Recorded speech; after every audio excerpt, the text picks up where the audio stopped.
Angela. She's stuck in a car somewhere and I'm sitting in her chair.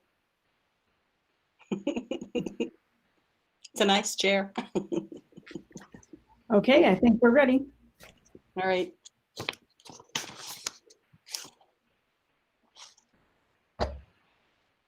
Good evening. Welcome to our virtual school board meeting, Thursday, October 1st, 2020. In accordance with an act to implement provisions necessary to the health, welfare, and safety of the citizens of Maine in response to the COVID-19 public health emergency, as enacted to read Section G-11 MRSA, Section 403A, public proceedings through remote access during declaration of state of emergency to COVID-19 and for 30 days following that termination of the state of emergency, the regular board meeting will be held through Google Meet. The meeting will be live streamed and available for viewing at www.msad11.org. Members of the public wishing to make a comment are invited to do so during the public comment sections of the meeting and may call 207-582-5346. Again, 207-582-5346, or send an email to schoolboard, capital S school, capital B board, at msad11.org. Again, capital S school, capital B board, at msad11.org. In addition to the regular public comment section at the beginning of the board agenda, an additional public comment section has been added at the end of the agenda to provide the school board with the ability to answer questions sent to them during the meeting. Pursuant to Section 403A of 1 MRSA Maine Revised Statutes Annotated, we will now confirm that each member of the MSAD11 School Board can hear and be heard. We will do this by calling the roll. Members present are asked to say yay. We ask all members to listen and report any difficulties, any audio difficulties when the roll is complete. Pat, will you call the roll? Yes. Becky Fless, Yay. Veronica Babcock, Yay. Nancy Fortier Brown, Yay. Teresa Garrett. Teresa? She is absent. Matthew Lillibridge. It is my understanding he is on his way home and will be joining us in a little bit. Jim Lothridge. Yay. Nicole Medore. Yay. Matthew Marshall. Yay. Patrick Saucier. Yay. Alyssa Tracy. Yay. John Umland. Yay. Tony Veet. It is my understanding that Tony was going to be absent tonight as well. Quinton Martin. Yay. The roll is called. Thank you. Administrative staff. Let's see, administrative staff. Let me start. Pat Hopkins, Superintendent of Schools. Andrea. Dish, the district's business manager. Angela. Angela Hardy, Director of Curriculum. Chad Kempton. Chad Kempton, high school principal. Christina O'Neill. Hello, Christina O'Neill, Principal of Randolph Consolidated School. Alicia Morris. Alicia Morris, Director of Special Services. John Perrier. John LaPerry, Principal of Gardner Regional Middle School. Josh Farr. Josh Farr, Director of Adult Education. Katie Gould. Katie Gould, Principal at Helen Thompson School. Karen Moody. Hi, I'm Karen Moody, Building Principal of Laura Richard School. Terry McGuire. Hi, Karen McGuire, Director of Technology. And Vicki Dugay. Vicki Dugay, Principal, Riverview Community School. Great, thank you. Someone has a TV or something going on in the background. If you do, if you could go on mute, please, that would be helpful. Thank you. Let's please stand for the Pledge of Allegiance. I pledge allegiance to the flag of the United States of America and to the republic for which it stands, one nation, under God, indivisible, with liberty and justice for all.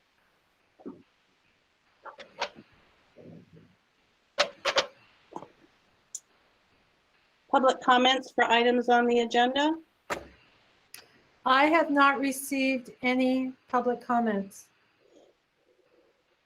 Okay.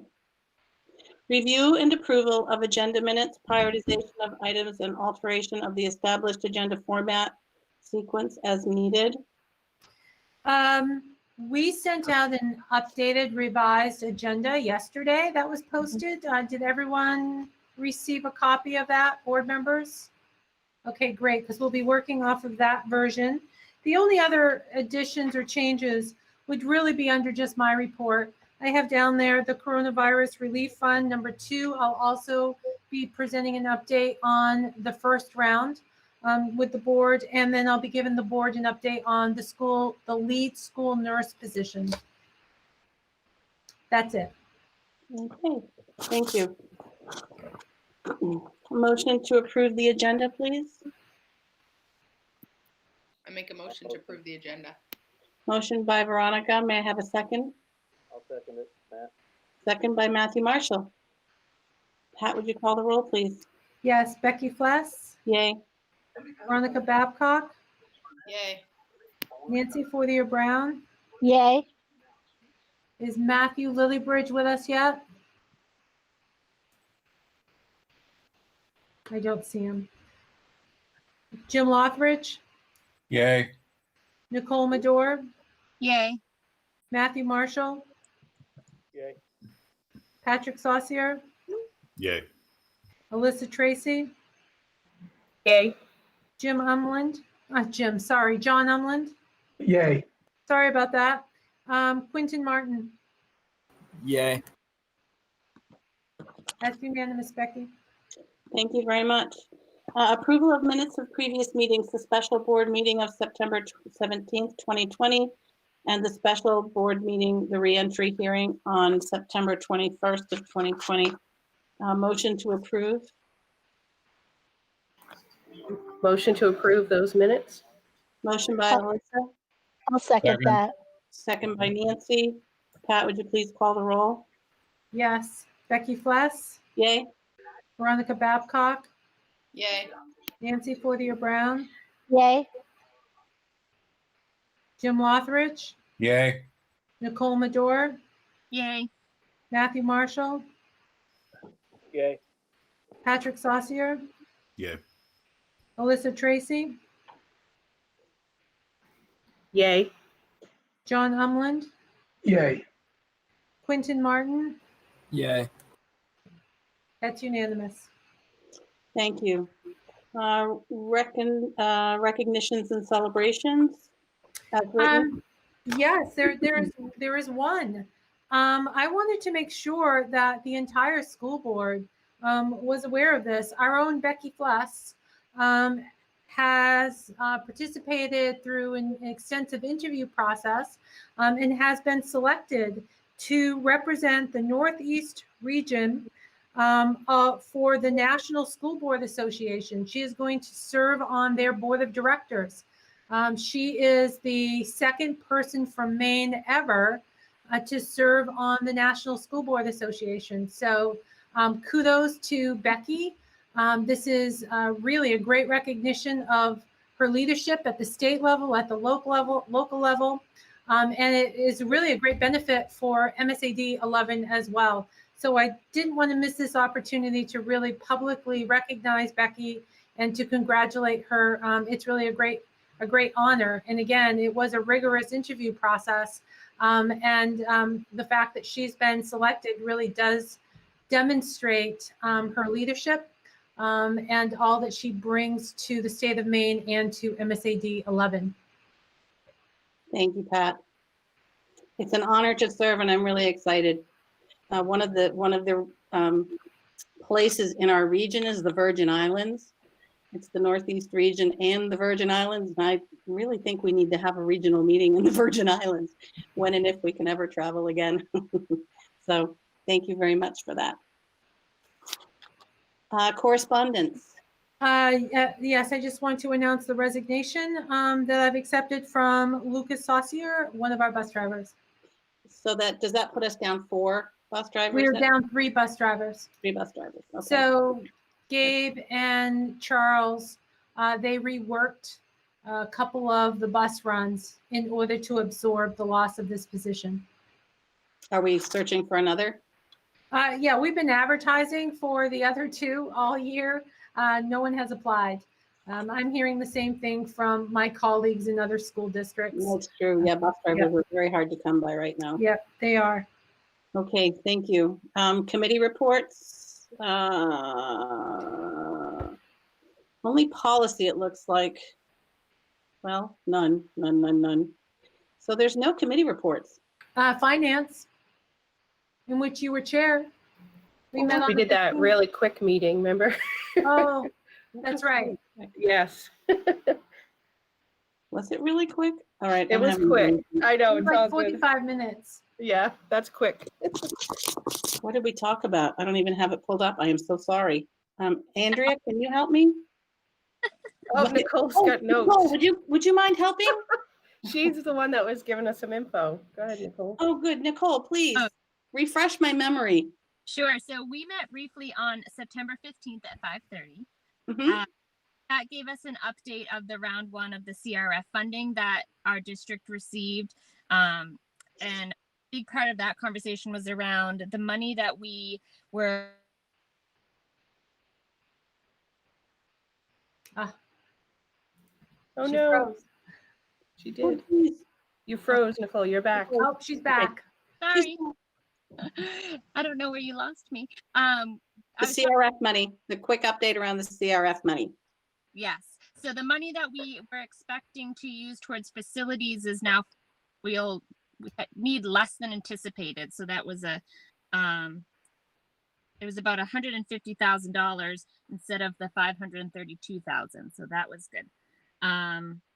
But the rest of that was on track that we were expecting them. So equipment, staffing, PD, technology, money for staff, outdoor related purposes, and that money, it was reported as well, needs to be spent. Oh, we entirely lost her. That it needs to be spent by December 30th. I'm going to give you another update under my report. The other thing that we discussed at finance had to do with the CRF day programming.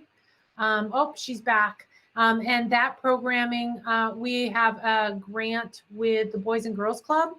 And with that grant, it was about $130,000. It allows families, I think around 105 families who are sending their children to the Boys and Girls Club, that there is going to be no fee for them during the daytime. So for students who are there, they're receiving their education on the 3 days that they're not in school, and there's no charge for the family. So we're hoping that there's another round that's going to be coming out so that we can extend that grant opportunity to other local daycares. But the turnaround was so fast that we had to go with the entity that already had a structure in place. Thank you. Thanks, Nicole. Sorry, I thought it'd be helpful if I took over. Pat, I have a question. Have we heard if there'll be a second round yet for that support? I have not heard, but this office has been working with an organization to compile the names and addresses of local child care facilities and businesses. So should it become available, we'll be prepared to engage with them. And Nicole might have an update on that. Do we have a local contact for those local daycare facilities that they can put their name in the hat? we will reach out to them. We're there. We are trying to collect names of those owners of those businesses and addresses so that we can reach out to them. Do you want us to look at local people? I don't want to have a people left out that are local here that have done a great job. We were reaching out to our administrative assistants in each of the buildings. They know what daycares are available within their communities. Okay. And we have another organization and we've reached out to them. So I think we're okay, Jim. Thank you. Okay, thank you. Yeah, and Jim, I was just going to say that on the PTG end of it, I know we're doing that in Pittston, and I've spoken to others about it. So, yeah. And Nicole, can you update us on whether there's going to be a second round? Yeah, so I haven't heard finalized yet. We provided Commissioner Macon this week with the amount of money from the grant that is claimed and was awarded to districts thus far, as well as an estimated number of students that those districts are set to serve. So we're hoping that with that information, she can make a decision or help inform Governor Mills to make a decision around putting it out for another round for this purpose. Great. Perfect. Thank you. Thank you all for that rescue net. Let's see. Next, wellness. Nope, no meeting there. Ad hoc committees, none. General information. Just as written. Great. Thank you. Nominations. I do. I'm really excited to have a nomination. I'd like to nominate Kathy Lavway as a literacy specialist. She will work down at the Riverview Community School. As a reminder, we had a staff member leave the week before school started from this position. It is a Title I position. This person comes to us with loads of experience from the Auburn School District, and we're really excited to have her join our team. So I would ask that the board approve that nomination. Great. May I have a motion from somewhere to approve this position? I make a motion to approve the position of literacy specialist at the Riverview School. Thank you very much, Veronica. May I have a second? Second, this is Alyssa. Thank you, Alyssa. Any questions or comments by board members? Great find. We've really needed, this is great, needed this. Pat, would you call the roll, please? Sure. Becky Fless. Yay. Veronica Babcock. Yay. Nancy Fortier Brown. Yay. Matthew Lillybridge. Yay. Jim Lothridge. Yay. Nicole Madore. Yay. Matthew Marshall. Yay. Patrick Saucier. Yay. Alyssa Tracy. Yay. John Umland. Yay. Quentin Martin. Yay. Great. That's unanimous, Becky. Thank you so much. Update on the return to school learning plan.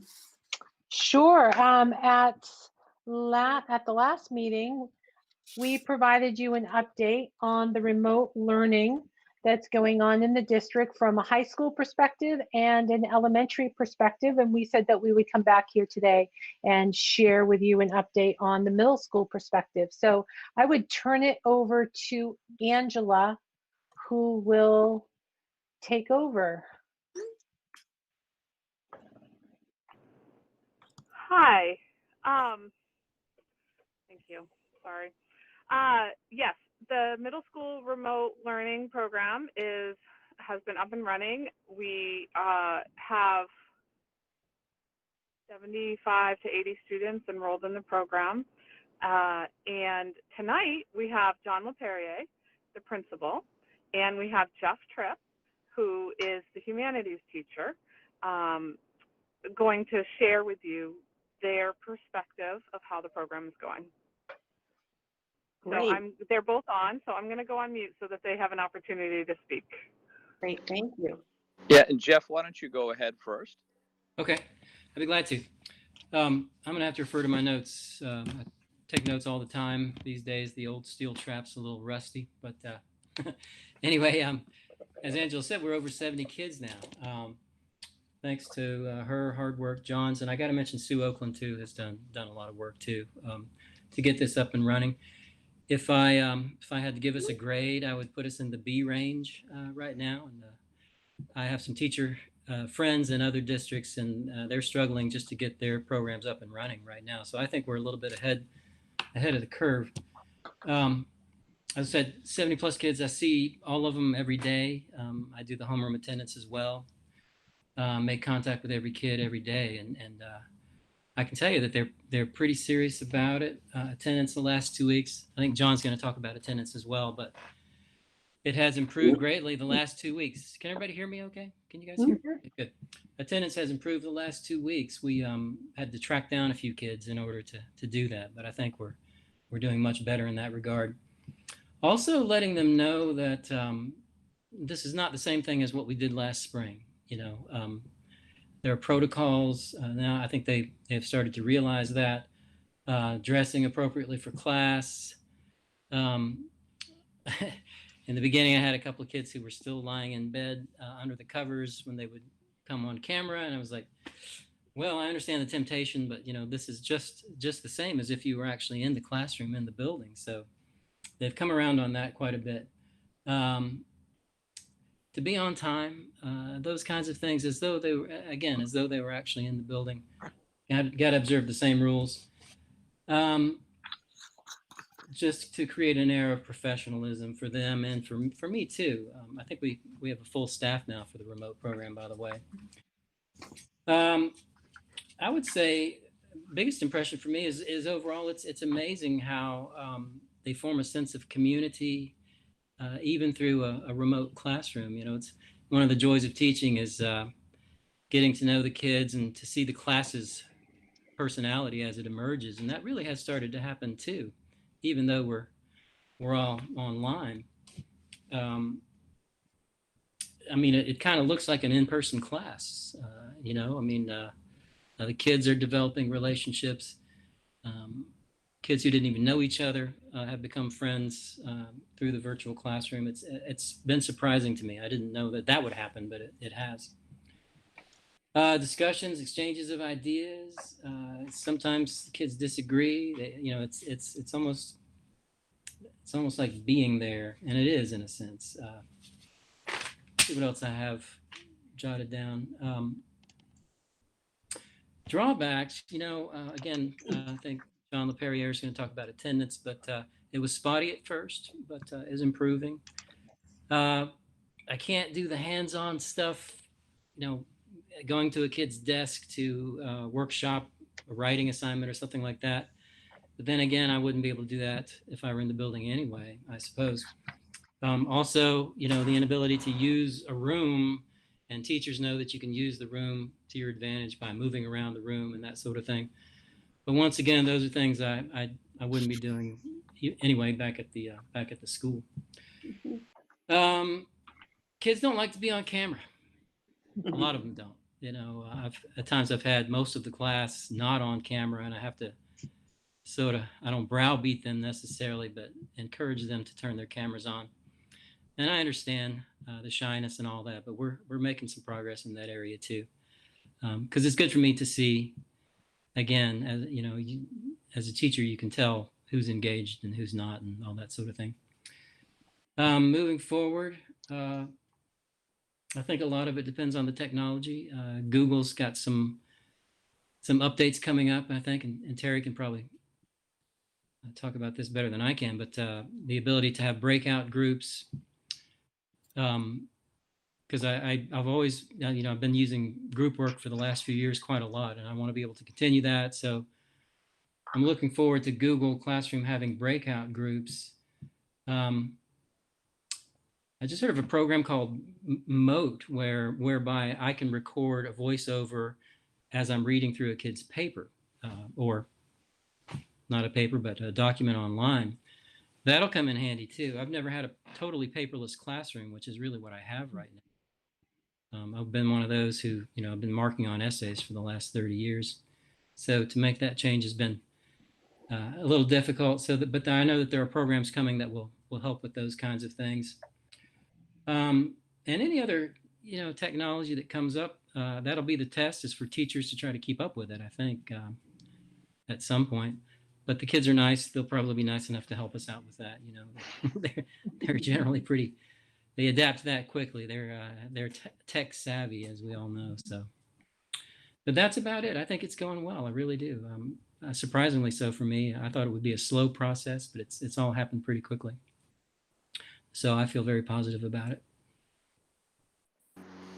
Great. Thank you, Jeff. Board members, questions for Jeff? Yes, Matthew? Jeff, I'd like to applaud your efforts in making sure that the kids are still taking pride in their appearance and how they're carrying themselves, even virtually. I think that's extremely important, given that they're not in person. And I think that'll go a long way for them to understand how important it is not only to dress appropriately, but and get out of bed, right? But, Yeah. To show up on time and be Absolutely. engaged. Sure. And all that good stuff. So thank you very much for your efforts. I truly appreciate it. Well, thank you. Yeah, just as they wouldn't wander into the class 10 or 15 minutes after it's time to be in class, I'm trying to get them to, because I'm sort of under the assumption that eventually all of them will be back into the sort of the mainstream regular way of doing things. And even if not, this is, again, to make progress, we have to have some professionalism involved. So appreciate it. Thank you. Anybody else? I have a comment, actually. I remember when my oldest was in high school, like 10 years ago, it was the thing to wear pajama pants to school. And she always wanted to, I swear I was the only parent who wouldn't let my kid wear pajama pants to school. Because I always said, it's your job. You're going to work, man. You don't wear your pajamas to work. And Right. Mom, everybody else is. Well, I'm not everybody else's mom. So you're gonna wear pants. Wear regular pants, not your pajama pants. So Yeah. dress for the job you want to have, not for the Right. job you have. Good. Yeah. So Absolutely. thanks for doing that. Sure. You bet. Other board members? All right, then. Thank you very much, John. And thank you for joining us, and feel free to stay the whole time. John, we're ready for you. Yeah, so I think the remote academy is going well. Angela handed that off to me a couple weeks ago once she was done with her part of it. I ended up teaching a couple weeks. Tom and I were teaching science for a couple weeks. I took 6th grade and he took 8th grade, which I think was a great experience for the both of us because it allowed us to have that perspective to know how what the challenges were, the management challenges, how instruction would look in the remote academy, because if you're not in it, you don't really know. Although it took up some time, it was a great opportunity for both Tom and I. So I think it's going well. I think Jeff's right. I think the attendance challenges we're having are coming in the right direction. We've created, which will go out this weekend, we've created a spreadsheet so that by grade and by class, teachers can take attendance for each class and not just once a day. So we can make sure our kids are in every class every day. I think that's going to be a great help for us. We've been meeting on Thursdays. So it's nice to be able to have time with the remote academy teachers, with Susan Oakland. And she initially started that before it was completely handed over so that they could talk about challenges and areas of strength of the program. And that's gone well. We're gonna structure those meetings a little bit more with a really solid agenda weekly to talk about the things that we need to talk about so that we're all on the same sheet of music. Parents have been great. They've communicated well with us through email, through phone calls to me. I've spoken to many parents about it. They appreciate the efforts that the teachers are putting into it. And they know that it's a work in progress, and I think we're getting better every day. And I agree with Jeff. When I first got into the 6th grade classroom, I had to speak to kids about, hey, you got to show up on time. You've got to be dressed appropriately. You can't be out on the trampoline while your 3-year-old brother's jumping up and down it during class. And kids have been pretty good with that. Also, the challenge that Jeff mentioned was keeping your camera on. And I think that was really about setting norms with kids. You know, this is how we function in this classroom. And I know when I had the 6th grade class, they all kept their cameras on. And then Susan Oakland as well is putting together a document to kind of standardize the norms across the board for all teachers, so kids know how to behave and act in the classroom. I would say one of the challenges, and we're working through that, and it's a challenge anywhere with remote learning, is that it's a little bit difficult to ensure that kids are turning in their homework on time and or doing their work in general. Jeff did mention Sue Oakland. She has been fantastic, reaching out to families, making those phone calls, letting them know, hey, you know, in science, 8th grade science, they're missing several assignments, and letting the parents know what's going on. So she's been wonderful. And Susan and I communicate daily, sometimes 3 or 4 times daily, just to make sure that things are going well and we're keeping each other updated. Great. John, are there any hiccups with parents just not understanding how to use the Chromebook and how to access the little red dots or whatever it is that shows what kind of work is missing or that kind of thing? Yeah, the one comment parents have had, and we're working through that to identify that place where they can go to find what work is due and when it is due. And so we're getting that message out to parents so that they know, because that is important. They can't really keep up on kids' work unless they know where to find it. Right. But a lot of our parents are guests in the Google Classroom, so they do have access to that. So we are working through that. Yeah. Nice. And I would say and it's been a challenge with a few, is just trying to ensure that parents allow their students to learn without getting involved during the class time. Excellent. Is there capacity to go backwards if a student has done their science, sat through the science class, and then they're doing the work that is assigned? Is there the capacity to go backwards are the sessions recorded, or can they go in and get help?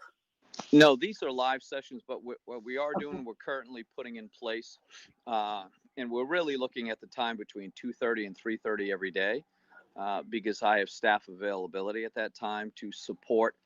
I would almost call it a supported study hall, where kids can come into a Google Classroom, where we're working to get them assigned by staff member, so that on a certain day or certain days during the week, that they can come into a Google Classroom, ask some questions, get some support, and then leave the classroom. And that's particularly important for our students with IEPs, in like social studies and science, to be able to get that support. So we're working on that. We should have that in place by next week. Might be midweek, but we're getting that in place. Excellent. Matthew? Hey, John, it would be nice to know how many kids, maybe down the road, once you can get some data, it would be nice to know how many kids take advantage of that. Because I think there is some value. Yeah, and I think it's a really important. I mean, if you're live and in school, you have an opportunity to get support during Falcon time. Right.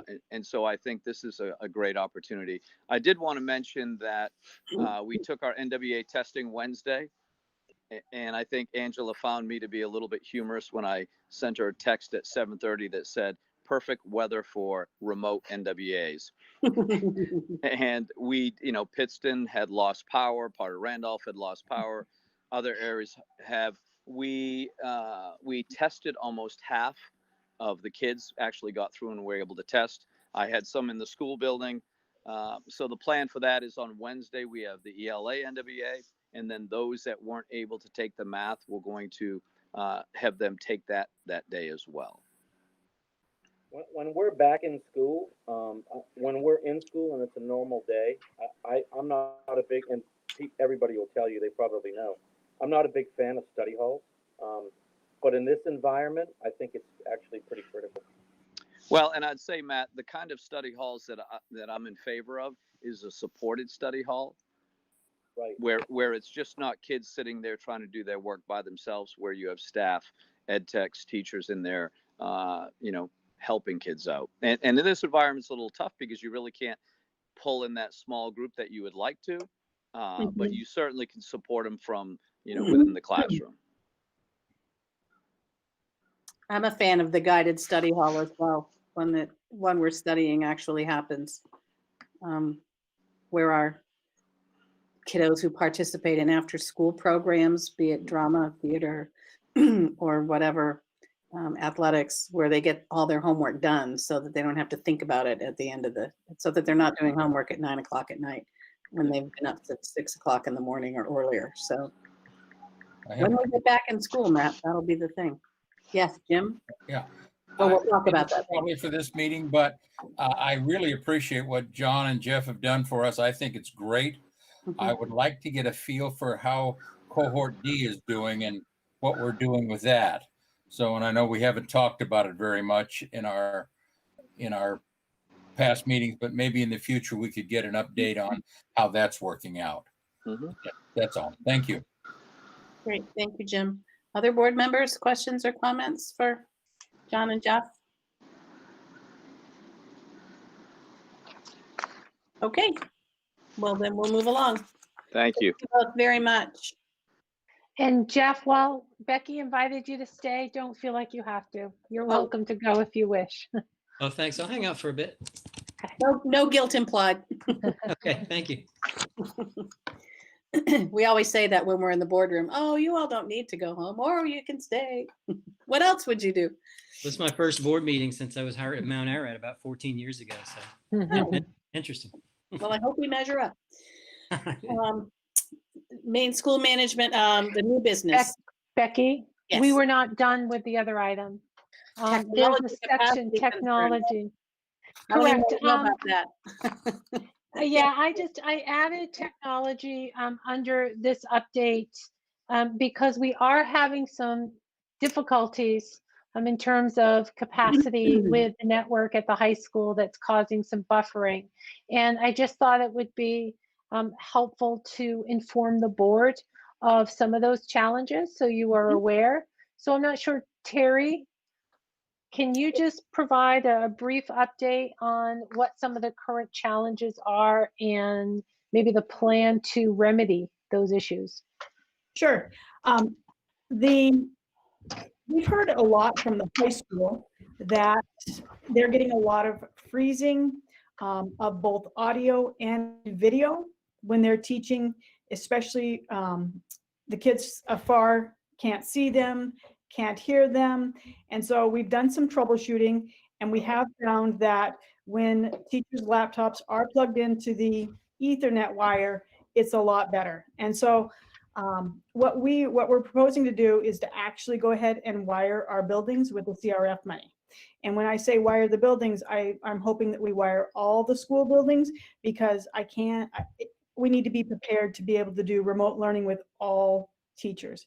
And so the plan is to wire 3 drops for every classroom, one for the little wireless Apple TV or an AirTame, and then 2 for the teacher laptops, so that the connection will be good and students will be able to hear and teachers will be able to actually teach without messing around with the technology while they're trying to teach.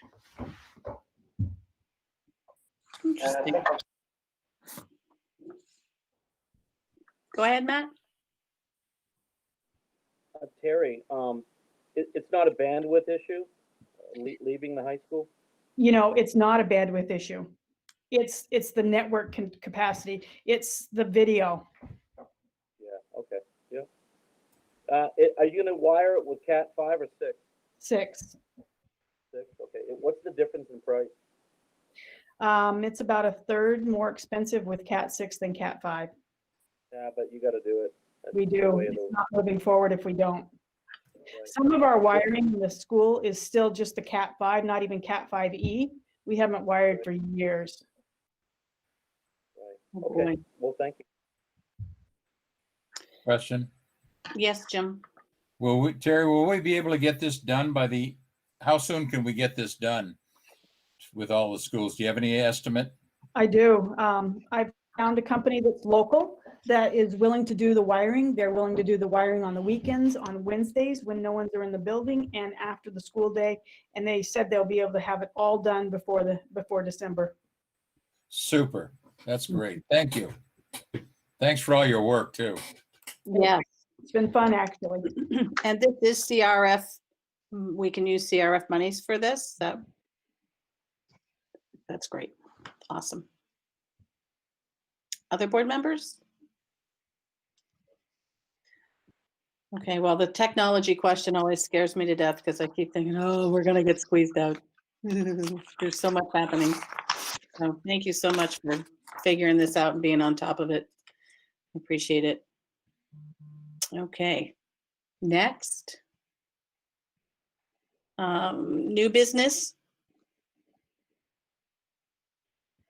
Yes, under new business, just a reminder to the school board that the Maine School Management Association is going to be holding its 47th annual fall conference. This year, it will be a virtual conference versus in years past where it's been held at the Civic Center. This year, it's also going to be on a Friday and Saturday. So it's October 30th and the 31st. I have not yet received any paperwork. I don't know what the conferences are going to be. I will share that information with you as soon as I have it. We have not received registration paperwork yet, so they're a little bit behind, it feels like. Usually we have that information by now. The one piece of information we have received is regarding the local delegate. They are asking for school boards to elect a local delegate to participate in the Delegate Assembly. Now, this year, the Delegate Assembly is scheduled, again, virtually. It will be Friday, October 30th at 2:30 p.m. Now, Jim, you've done this in the past. I think the last 2 years you've represented the school district. And so I don't know if, Jim, if you're interested again, or if there's another board member who would like to serve in this capacity. But if there is someone, then I need to have you take action on that appointment. I enjoyed it. I'm willing to do it again, but if somebody else really would like to do it, that's fine too. But I enjoyed every minute of it. So I found it very informative. And Jim, I'm the chair of the resolutions committee this year. So I actually have the proposed resolutions packet already. So it's not completely finalized, but it would not be against any kind of rule or policy for me to share that with you so that you can begin to look it over and we can have conversation like we did last year. We can set up a Google Meet together to chat about questions and comments that you have about it. And then we can, if you'd like, if that's what you'd like to do. I'd be more than happy to. But yeah, absolutely. Whatever the pleasure of the board is. Is there anyone else that's itching to do this? Matthew's got his thumb up for you. Thank you. So we need a motion, Becky. We need a motion. I was just giving it a second. So may I have a motion, please, to suggest that Jim be our delegate for the fall conference, the MSMA fall conference? Thank you, Matt. May I have a Second. Second by Veronica. Pat, would you call the roll, please? Becky Fless, Yay. Veronica Babcock, Yay. Nancy Fortier Brown, Yay. Matthew Lillybridge, Yay. Jim Lothridge, Sure, why not? Yay. Nicole Madore, Yay. Matthew Marshall, Yes. Patrick Saucier, Yay. Alyssa Tracy, Yay, thank you, Jim. John Umland, Yay. Quentin Martin. Yay. Great, that's unanimous, Becky. Excellent. And Jim, it's a short list this time. There's only 4, so. What I'd like to do is I'll put together a little questionnaire that we could send out to each one of the board members. We can't meet them in person, and we've got a short timeline, and I'd like to get some feedback so that when I go, I represent the thoughts of the board, not my own personal thoughts. So Yeah. if I really disagree with everybody, I'll still say what I think, but I will vote along with the board. But anyways, I'd like to get that done as soon as possible and get that out to everybody and get it back so we could discuss it before the meeting, which is coming up very quickly. Perfect. Yep. Thank you. Appreciate Thank you. everybody's confidence. Thank you so much for being willing to do that. And as far as the conference goes, I keep looking every day for what the list of workshops, and usually we have it by now. I think there's probably a little bit of a struggle to pull 2 full days together of free legal advice. You know, I think that's maybe a challenge, and I don't know. I thought we would see, the board hasn't, the state school board hasn't seen anything. MSBA hasn't seen it yet either. So I'm hoping that it will come soon. Next, approval to eliminate early release days in the 2021 school year when the district is operating in red or yellow. Yes, I think that statement is pretty clear as to what we're proposing. Since we're in the hybrid model, we only have students in person for 2 days a week. We believe at this point we should eliminate the early release days. We want to make sure students are in school as frequently, as often as possible. And it doesn't make sense at this time to really continue with the early release days. We do have Wednesdays at the present time for teachers to be able to do some collaboration and to do PD if necessary. I just want to note that I'm not recommending at this time that we eliminate workshop days. We have a workshop day scheduled for October 9th. The reason I'm not recommending that is we already had booked and scheduled some training for our elementary staff on our new math curriculum. And so it's really vitally important for them to be successful in implementing a new curriculum to have that training. There's also, we are required every 5 years to have suicide prevention training. That day will allow us to meet that requirement in addition to some, I believe there's also some online, some learning for online instruction. Angela is here. Angela, did I miss anything? No, For October 9th? That's absolutely accurate. All of that is true. Right. Perfect. So a motion? May I have a motion, please, to approve and the elimination of early release days in the 2021 school year? I'll make that As long motion. as, When as the long as district is we're operating in red or thank you. yellow, yeah. So Nancy, you've made the motion. May I have a second, please? Second. Second by Jim. Any conversation or questions from board members? All right, Pat, would you please read the roll? Becky Fless, Yay. Veronica Babcock, Yay. Nancy Fortier-Brown, Yay. Matthew Lillibridge, Jim Lothridge, Yay. Nicole Medor, Yay. Matthew Marshall, Yay. Patrick Saucier, Yay. Alyssa Tracy. Can folks shut their phones off? That would be great. It's really hard to hear. Thank you. Let's see, where was I? Patrick Saucier, I'm sorry, did you say yay? Yes. Thank you. Alyssa Tracy.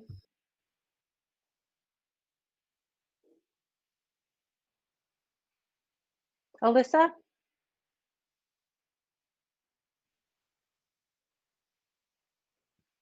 Where did she go? I don't know. She says that she's still on. John Umland? Yay. Let's see, Quentin Martin? Yay.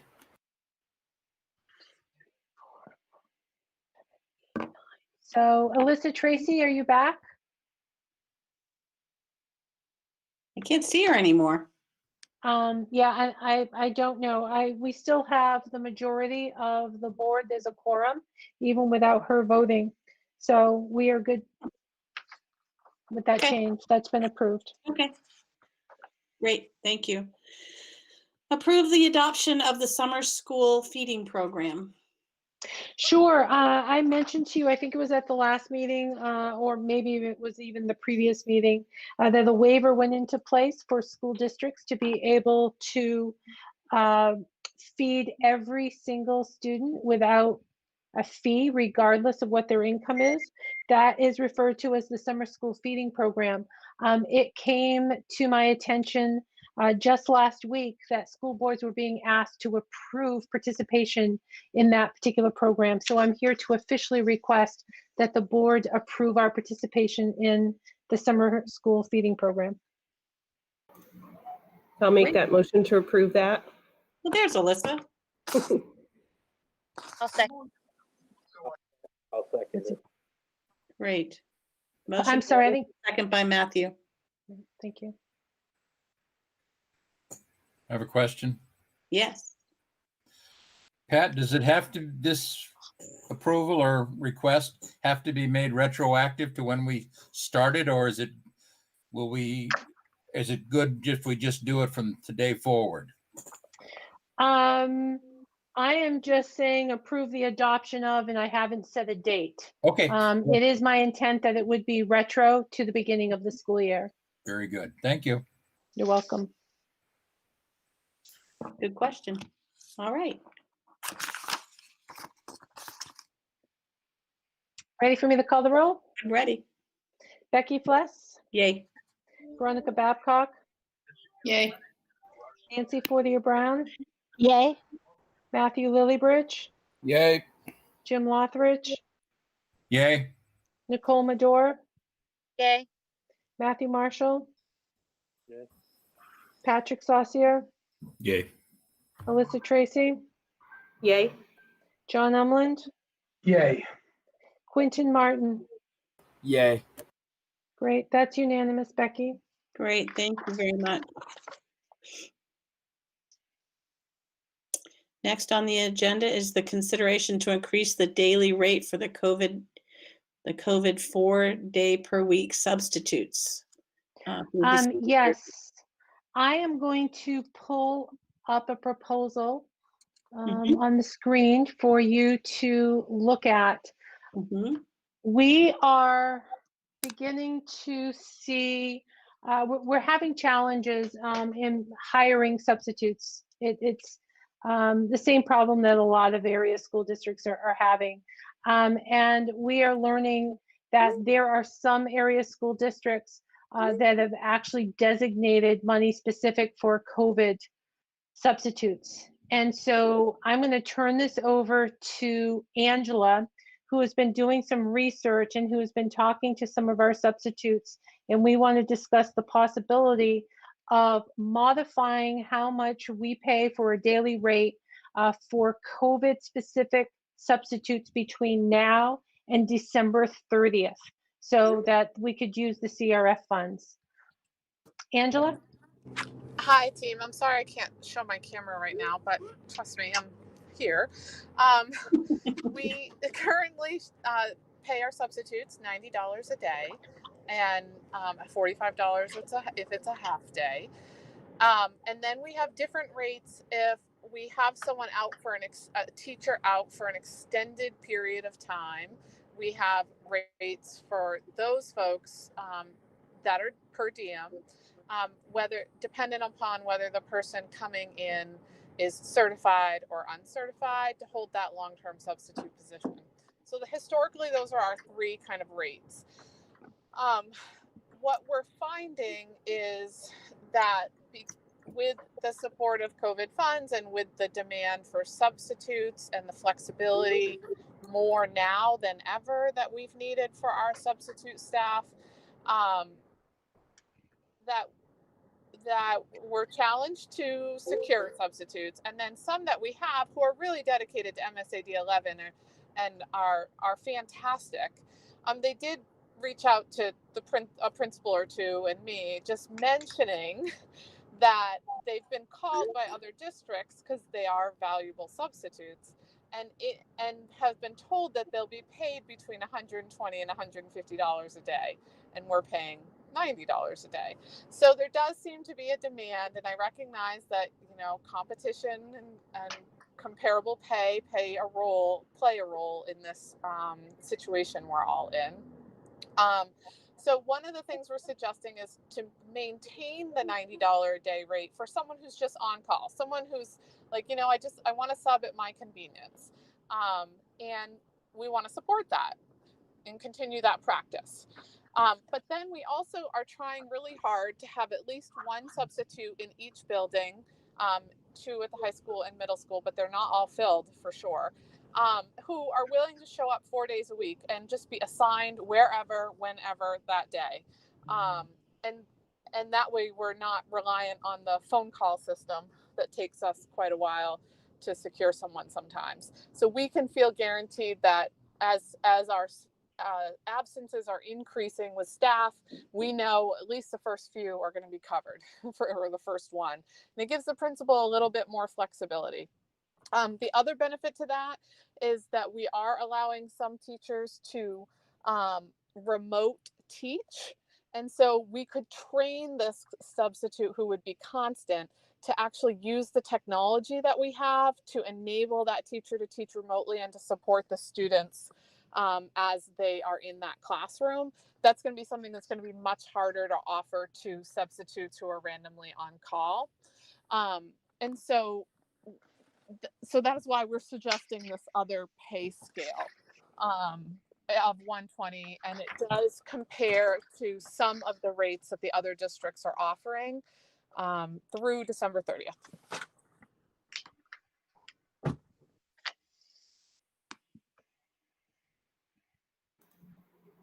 I think it makes sense to keep us competitive, Pat. And I always appreciate Angela's feedback on, I loved what you just said about just having folks available in buildings, because I'm sure at some point we're going to need them pretty quick, and it'd be nice to have ones that are already accustomed to being in our district. So How has our need for subs been so far? I don't have that data right in front of me, but generally from what I've heard is that our principals are adept at being flexible. And we've had a few instances where a sub has not been located. And in those instances, it's when we don't have a sub that we don't have this desired 4-day-a-week sub that we're hoping to have. Okay. So I have a quick question. Yes. So I think we need to, so you're proposing to move it from 90 to 120 a day? Yes, just for the people who are willing to show, like, kind of guarantee they're going to be there 4 days a week. Right, so it's sort of a permanent sub type scenario, right? Yeah, till December 30th, and they're assigned to one building.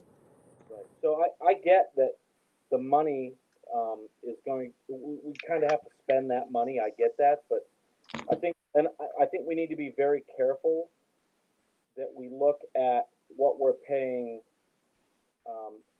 lower end ed tech compared to what we're paying permanent subs, because that could be a problem. I'm just throwing that out there. I don't know if that's even an issue, but I just want to make sure that we're not even temporarily paying subs more than we pay our employees, if you know what I'm saying. Does that make sense? Yes, I'm going to let Pat speak to that. I would say we already have that situation. And your ed techs, of course, are under a negotiated contract, and you do have some staff members who are already making somewhere around $12, $13 an hour. I have not figured out what the rate would be per hour for $120 a day, but that is going to be the case.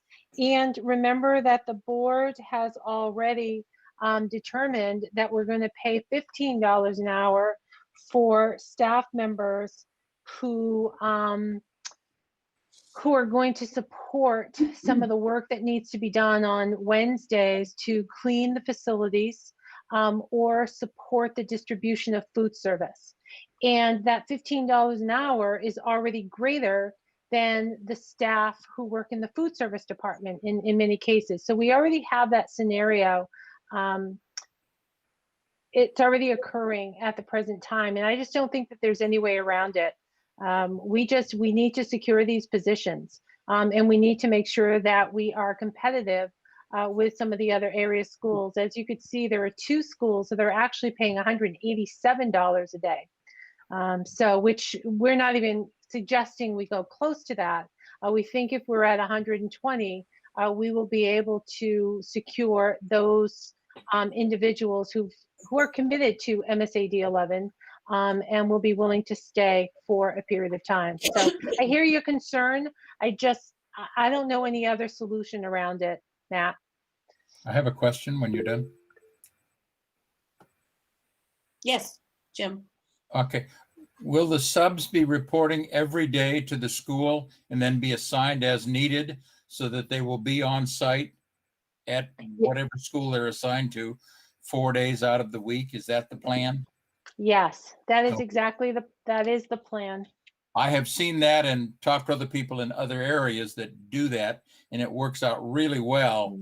And this may be something we want to look at after COVID. That's another question for another day.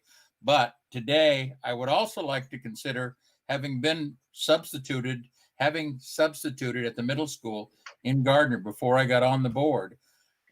I loved it, but I think we should raise our sub fee for the transient ones to $95. That makes us competitive with everybody because it helps to keep somebody online.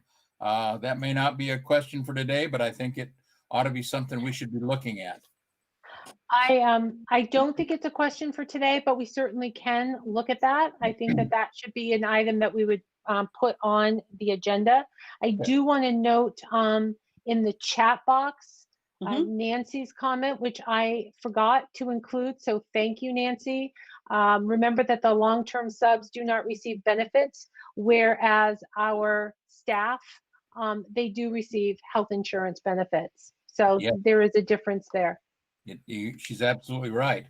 You get your pay for the day and you go home. That's it. Correct. And Andrea just added to the chat, uncertified subs subbing for a classroom teacher earn $180 per day. Certified substitutes make 181. How do you say that fraction? 1/181th of base, or approximately $209 per day. Correct, because in those cases, there is preparation responsibilities, right? They have to prepare to teach. And that responsibility is not going to be assigned to individuals in these COVID substitute positions. I didn't want to open up a can of worms. I just wanted to get it out there so people that are listening understand.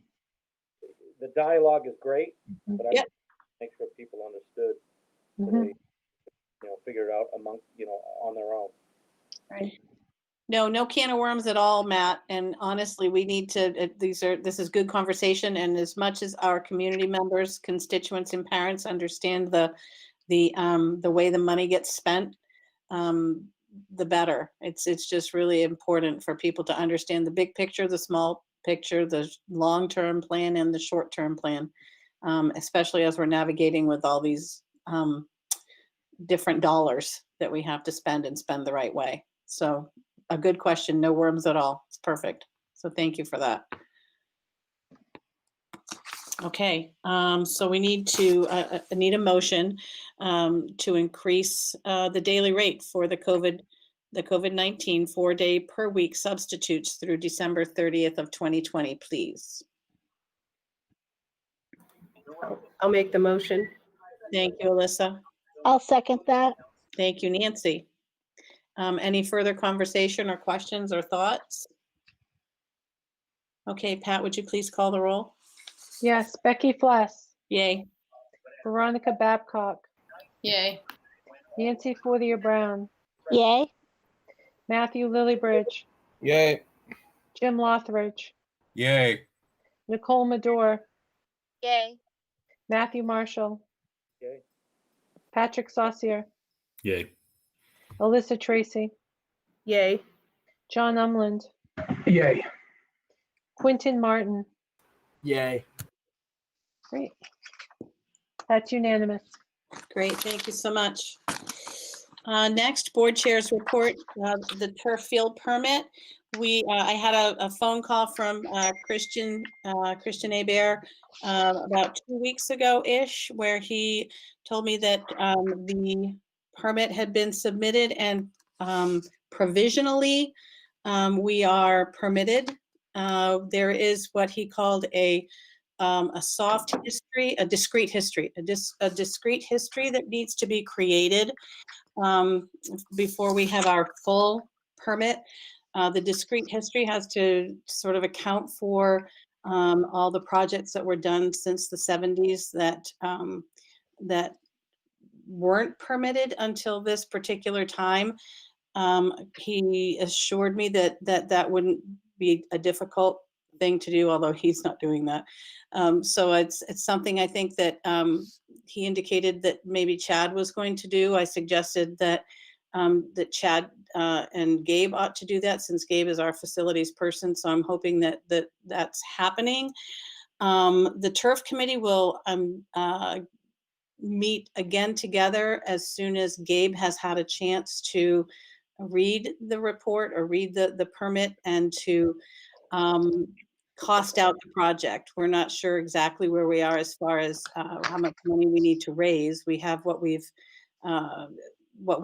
board has loaned the project, and we've made a deposit on the turf. But as far as how much more money needs to be raised, we really don't have any indication of that just yet. So as soon as Gabe has had that time to spend making contact with our vendors and folks that have agreed to donate to the project, we will schedule a turf committee meeting. And Matthew, you're now Matthew Marshall. You're assigned to that committee, so you'll be included in all of that as well, as a board member. The field is in use for the next several months because, as we agreed with the MPA, we said we would agree with the MPA ruling regarding athletics. So Hoke Field is our contained field that will be used for all athletics. And my belief is, the hope is that there will be spring football, spring soccer. We'll be plowing off that field. We'll be doing everything we can to make it usable so that everybody gets exactly what it is that they need and want. And I'm just glad that we're able to have this moment to sort of get a 30,000 foot view of what we're going to need, so that we're not really pressed. We can plan well and have great conversation about how it is that we're going to get to where it is we need to be to get our turf field installed at just the right moment. So that information will be forthcoming, and we'll just keep working toward the goalpost. Becky, Yes, Matt. plowing off the field in February will be our version of the frozen tundra. Right. Right. Yeah. And I really want I want everybody to have their spring sports, but maybe we won't get any snow this year. Who knows? Never know. So that's where we are with the turf field permit. And that's really good news. We're making progress, steady as she goes, at a snail's pace, it seems, but we're making progress, and I think we're doing it the right way, which is really great. Taking care to have all the details, all the I's dotted and the T's crossed. So that's really important for the district. So that's all I have. Superintendent's report. Sure, thank you, Becky. Let's see, I'll start with student representatives. I wanted to let the board know that I put together a packet for applications, and those applications were sent over to the high school, and they are due tomorrow. So I'm waiting at this time to see whether any juniors expressed interest in serving on the school board. If we receive applications, I will be reaching out to Becky to determine the next steps for the interview process. But it is my hope that we will have a name available to present to the board at the November board meeting. Main Roads to Quality. Wanted to make sure that the board was aware that Angela is working very closely with this organization. That organization works closely with our local childcare programs. And Angela is in the process of trying to schedule a meeting with local childcare providers that provide instructional support to the children that they care for. And the point of the meeting, the priority of the meeting is for Angela to be available to support them and answer any questions that they may have as they're providing support, instructional support to students on the days that they're not in school. So I just wanted you to know that that collaboration is happening. That we are providing support. In one particular case, really a shout out to Angela. Angela actually went to the home of a child care provider who was really struggling to figure out Seesaw and Google Meets. And so she went into that particular daycare and sat with the individual for about an hour or so, showing them how to use that software so that they could be successful in providing instructional support for the children in their daycare. So that was above and beyond. And I just wanted to do a shout out for Angela, but it's important to know that that work is ongoing. As a result of the board just eliminating early release days, we have an early release day scheduled for Thursday, October 29th. That was for parent-teacher conferences. I had already worked with the association, the Teachers Association, and we're all in agreement that the parent-teacher conferences that occur during the day, that will be moved to Wednesday, October 28th. So if you are a parent in the community, you should be hearing more about that.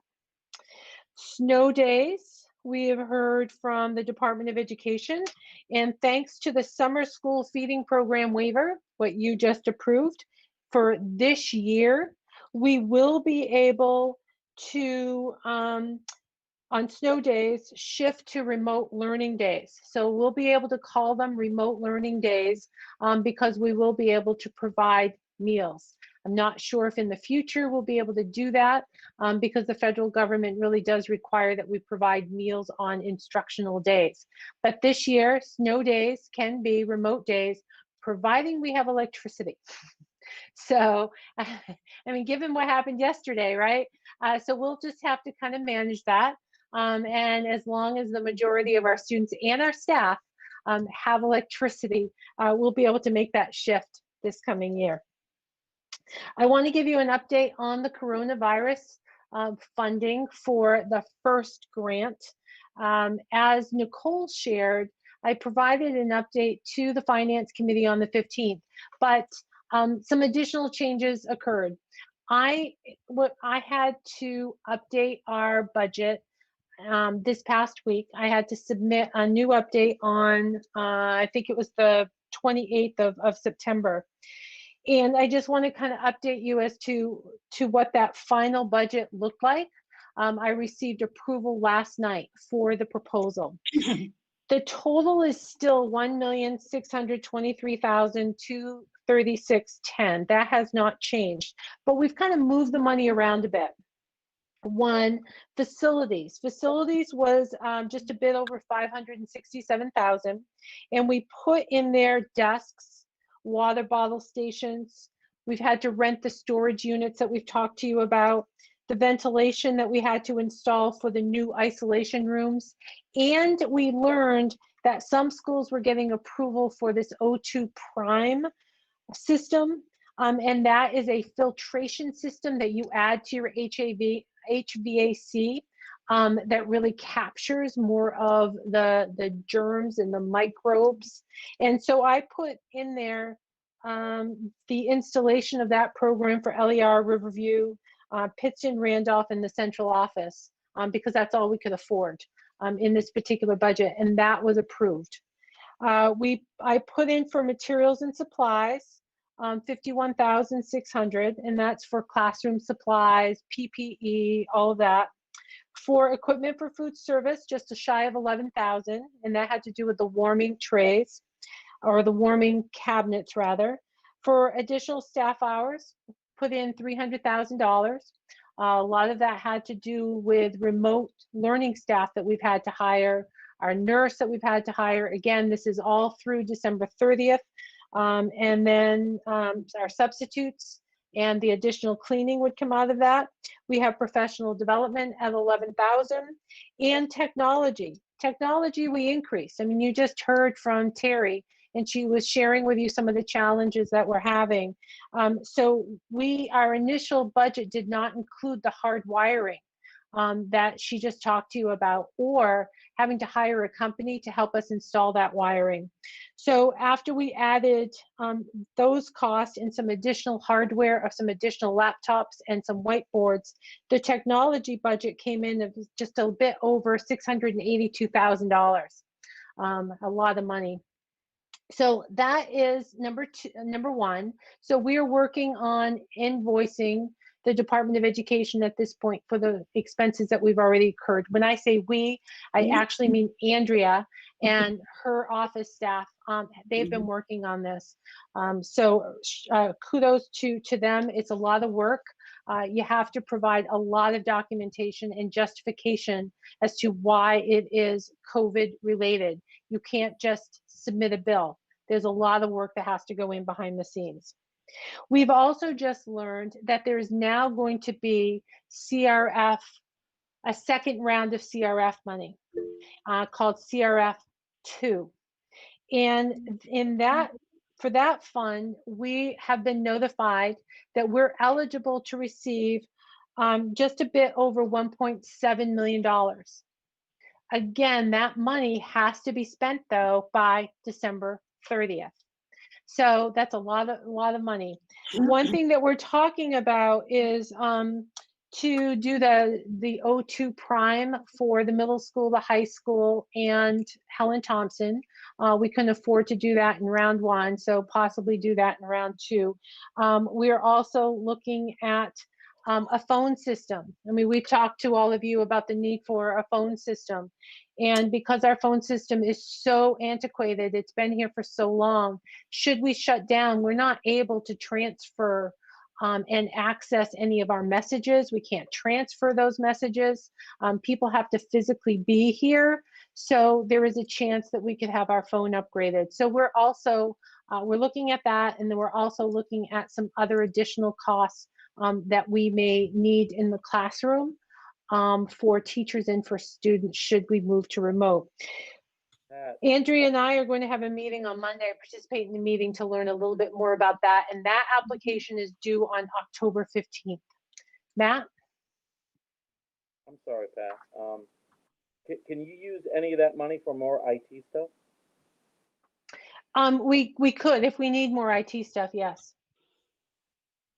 Okay. I have a question. We just one sec, Jim. The other IT stuff that we might need is that we have some older Chromebooks where some of the screens are falling out. And we really need those touch screens for our elementary students, given the software that we're using. So we may be able to incorporate a little bit more into there. The challenge again is we have to physically have anything that we order in our hand in order to pay for them or have it count towards the December 30 deadline. If it's on back order, we can't use the CRF funds.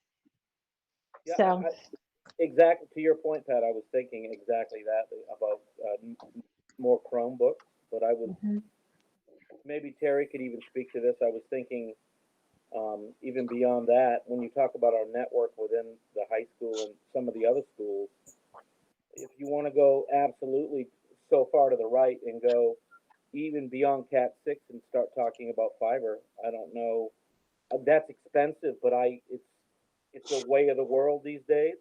And I don't know how much difference it would be between the jump between Cat 6 to fiber. I don't know. Just a thought. Maybe I'm crazy. Who knows? But Terry could probably speak to that, whether I'm crazy or not. That's not a bad idea, Matt. One of the things I was thinking about was, we have some PE classes down at Hoke Field, and they're always asking for wireless access or wired access down there for their PE watches. And then between some of the wiring closets, we could definitely look into that. Definitely. But I mean, with internet, you're limited on distance, right? I think it's 500 feet or Correct. 500. Yeah. Mm-hmm. So that would definitely help the whole field situation. So just something to think about. That's all. And Nicole added in the chat that she will confirm, but she believes that the round 2 could also go towards day programming. So that's a possibility. So thank you, Nicole. I didn't know that. Jim, you had a question? Yes. In the event that we were to have a single student or staff member that tested positive, could we use any of this money for a contact tracing program or something to that effect so that we could limit our requirement to shut the whole place down and maybe just find out that maybe there's been no other contact, or we've got 6 students or 6 or 7 staff members that may need to go home, but we wouldn't have to shut everything down I understand there is one school district that has shut a middle school down, gone completely virtual because of a single case. And anything we could do to avoid that, I think would be great. So I don't know just a thought. Thank you. Well, Jim, I think you were eavesdropping on the conversation that Terry and I had today as well. And that conversation was about camera systems. And we have some very old camera systems in our elementary school, and I'm not sure about the middle school, probably there as well. And we talked about it in terms of contact tracing as well, that if we had a better camera system in place, we may be able to do exactly what you were saying, that we could see where the student was, who they engaged with and interacted with, and hopefully reduce the number of students that would be impacted by a positive test result. That we might be able to just limit a closure to a certain section of the building or a certain grade versus the entire building. I'd rather send 20 kids home to virtual than everybody home. And yeah, absolutely. So that would be, I'd love to see that happen. Terry, have you looked at all about into the owls, the synchronous cameras, if and when people do have to go remote? What do you think about those? We have not actually had one of those in district. We have some on order, and so we're waiting for them. I think we have like 7 of them on order, but they're so far backlogged that we are interested in those, especially for meetings. Do you guys use those? We have only one in the building right now that I was involved in over the summer. We tested it out and I liked it, but we're hoping also to get the rest we ordered in so teachers can use them in classrooms. Mm-hmm. They're awesome. Well, that's what. So Veronica and I have had a teeny tiny little conversation about owls. She was telling me about owls because I'm always thinking how much I want to come back from remote and be in the boardroom, but the engagement from the community has been so great. And as much as I love the way Terry wields that camera on a tripod, it would really be great to have her be able to sit and participate, just watch it happen. Mm-hmm. So Veronica has asked me about the owl as well, and I'm wondering if that would be a possibility for the boardroom to help us to remain connected to the community. I think this community engagement is going to be irreplaceable over time. I think it's just so great that our constituents and families can see the work we're doing, and that we get along well, and how well we do our work together. And I would hate for that to stop.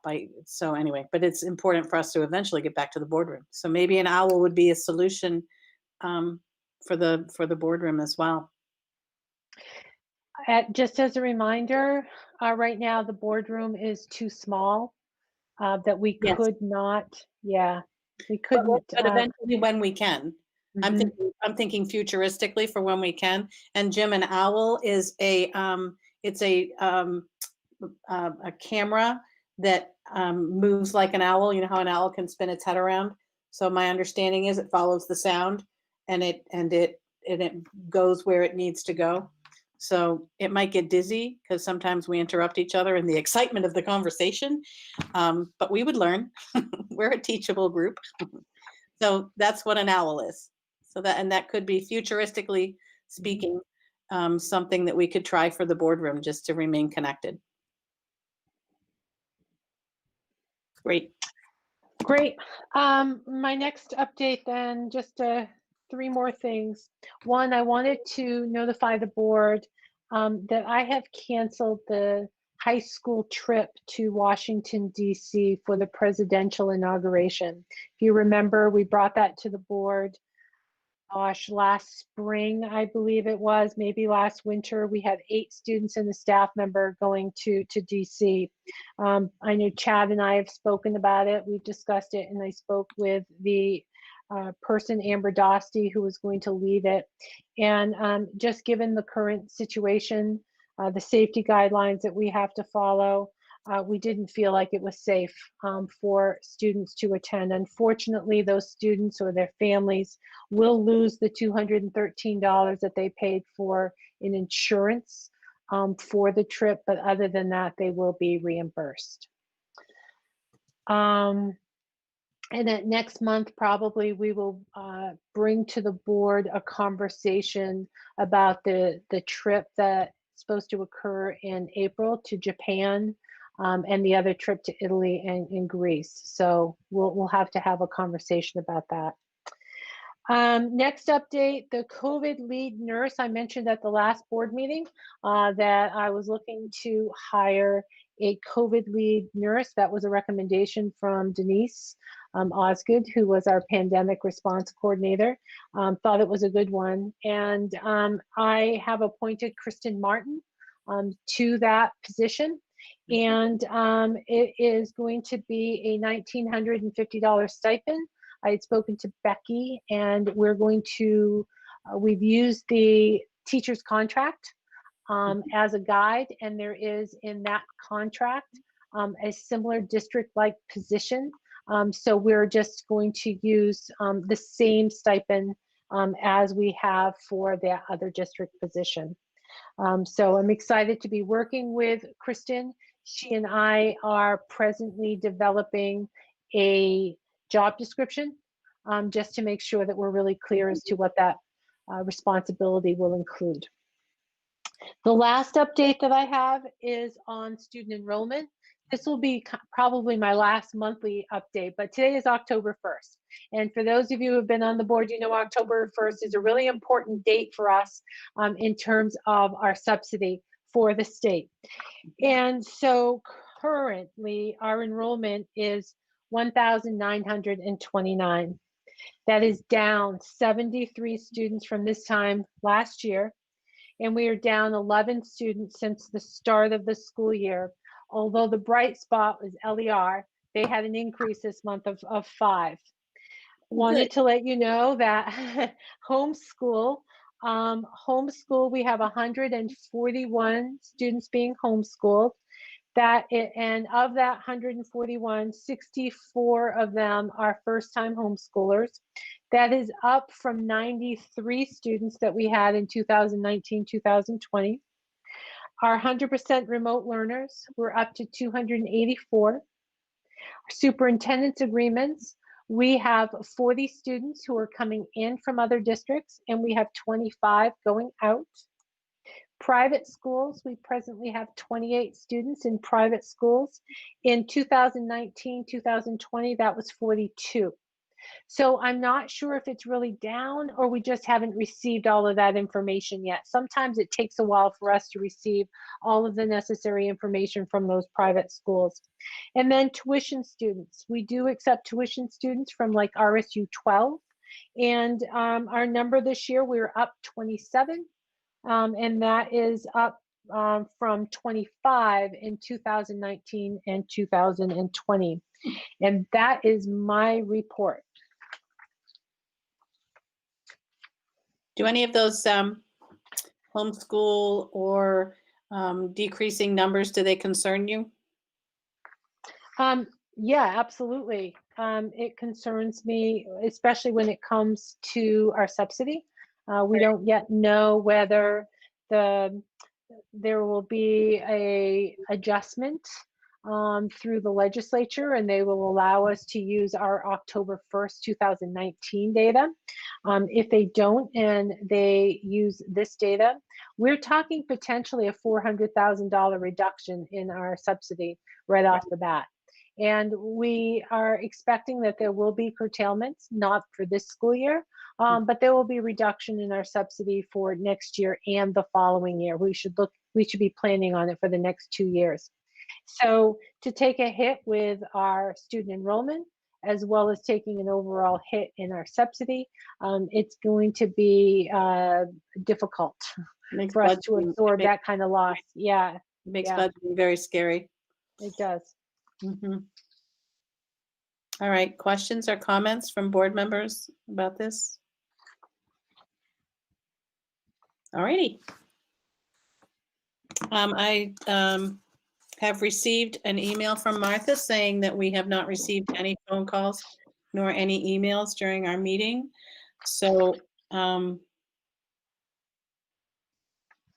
the last item on our agenda, with the exception of an executive session for the board. And as a reminder to the board and for members of the public, the board will not leave this executive session. Don't leave it. You're going to mute your microphone. You're going to mute your video. I sent you all a separate invitation. Please log into that invitation. And I will meet you there, but you will first, of course, need a motion to be able to go into executive session. I make a motion to go into executive session. Motion by Veronica, I second it. second by Nancy. Would you call the roll, please? Was that Nicole or Nancy? Sorry, Nicole. I just saw the end. Sure. So, Becky Fless. Yay. Veronica Babcock. Yay. Nancy Fortier-Brown. Yay. Matthew Lillybridge.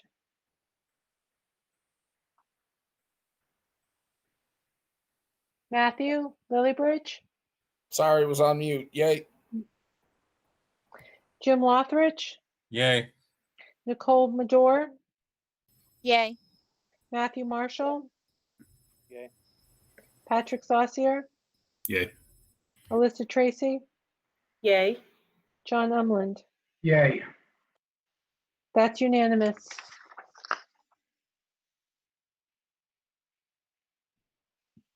All right, everyone, we'll see you in a minute.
Becky, are you there? Yeah, my little white bar at the bottom was going up and down. Mm. I hate when that happens. All right. I would like someone to, we need a motion to, Authorize the payment of coaches on an amended schedule in response to the COVID-19 pandemic. may I have a motion, please? I'll make I'll make motion. that motion. I'll second it. We're going to let John Umlin make the motion, and then somebody second, please. Yeah, I'll second it. Nancy. Nancy second. Okay, I'll call the roll. Becky Fless, Yay. Veronica Babcock, Yay. Nancy Fortier Brown, Yay. Matthew Lillybridge, Yay. Jim Lothridge, Yay. Nicole Madore, Yay. Matthew Marshall, Yay. Patrick Saucier, Yeah. Alyssa Tracy, Yay. and John Umland. Yay. That's unanimous, Becky. Great. Guys, thank you so much for the hard work and for sticking in there and for really being honest with your conversations and being respectful always. It's really great. Makes me proud to be a member of this group. So thank you so much. The sensitivity of athletics. We are People. not, never mind, we're good. So are we adjourned at 8:11? I think we are. Is Veronica still here? Maybe she's not on my screen. Oh, Yes, okay. she's here. Okay. All right, everyone. Thank you so All much. right. Have a good night. Thank Bye. you. We will keep in touch. Thanks so much. Thank you.